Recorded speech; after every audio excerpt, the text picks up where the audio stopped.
L'art de se nourrir, c'est la chronique de docteur Dominica Del Cassuto. Bonjour docteur.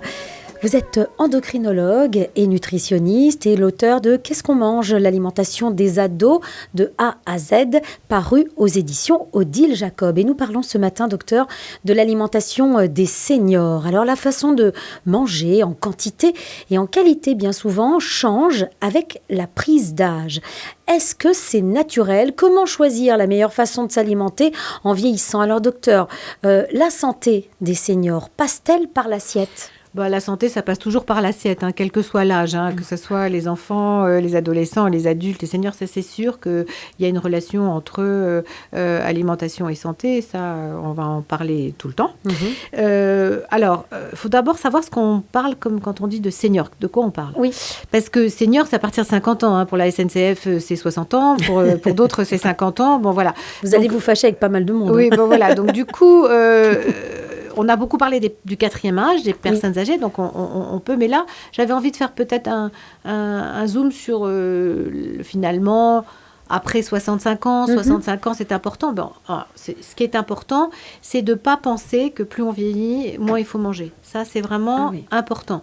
Parce que, alors, effectivement... Mais on l'observe parfois avec les gens. Alors, on observe qu'on a moins faim, mais peut-être que si on a moins faim, c'est qu'on perd ses muscles. Parce que dès 50 ans, assez tôt, la masse musculaire, si on ne l'entretient pas, eh bien, on diminue sa masse musculaire et du coup, on peut avoir moins faim. Et en fait, quand on mange moins, on arrive moins à équilibrer ses nutriments. Donc, du coup, je rebondis sur l'activité physique. Avant de passer par l'assiette, c'est aussi diminuer la sédentarité et maintenir l'activité physique, comme on aura l'occasion d'en reparler. Mais donc, du coup, l'alimentation des seniors, c'est essayer d'avoir un certain quota de protéines, c'est-à-dire de viande, poisson, œuf ou de protéines végétales, parce qu'on arrive toujours très bien avec les protéines végétales, un certain nombre de glucides et faire attention à quelle matière grasse on va avoir. C'est-à-dire que c'est très important, surtout à partir d'un certain âge, d'avoir une augmentation d'oméga 3. Alors, qu'est-ce que c'est les oméga 3 ? Les oméga 3, ce sont des acides gras essentiels qu'on a de plus en plus de mal à fabriquer dans son corps. Donc, comme c'est essentiel, on ne les fabrique pas, il faut les apporter.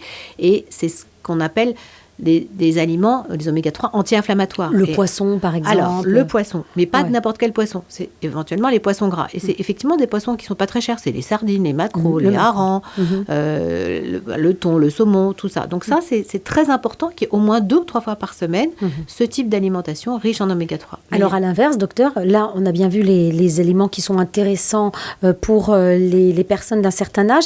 Est-ce qu'il y a des aliments qui, eux, doivent être absolument évités ? Alors, évidemment, manger trop gras, manger trop lourd, trop sucré, ça, c'est sûr qu'il faut...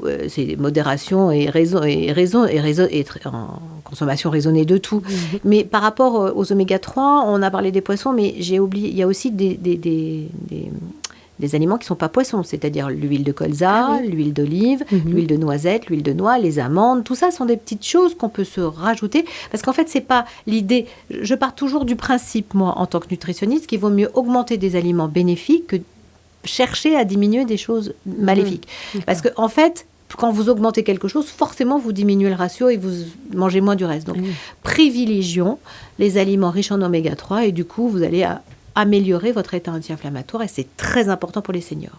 Par rapport aux personnes plus âgées, c'est-à-dire le quatrième âge, on va dire comme ça, eh bien, faire attention qu'ils ne mangent pas de moins en moins et surtout qu'ils maintiennent le plaisir de manger. Donc, essayez de voir à quelle heure ils ont besoin de manger, parce que souvent, le soir, ils n'arrivent pas, ils sont un peu plus angoissés, donc avoir des bons déjeuners, mais pas forcément dire le soir, on mange qu'une soupe, essayer d'avoir un taux de protéines suffisamment important. Donc, ça veut dire que lorsque les personnes âgées, lorsqu'on vit avec des personnes âgées, qu'on s'aperçoit qu'ils mangent moins, il faut essayer de combattre quand même cette évolution. Il faut essayer de combattre parce qu'ils ont une façon de faire leurs muscles, et c'est ça qui va maintenir, qui va diminuer leur instabilité de marche, qui va les éviter qu'ils tombent, etc., c'est qu'ils aient des muscles. Donc, l'activité physique, maintenir une activité physique, soit par l'aide d'un kiné qui les aide, et surtout qu'ils mangent suffisamment de protéines et de glucides, c'est-à-dire de féculents, de pain, de riz, de pâtes, pour qu'ils puissent maintenir leur masse musculaire, parce qu'on peut d'ailleurs avoir un certain poids, être gros et être dénutri,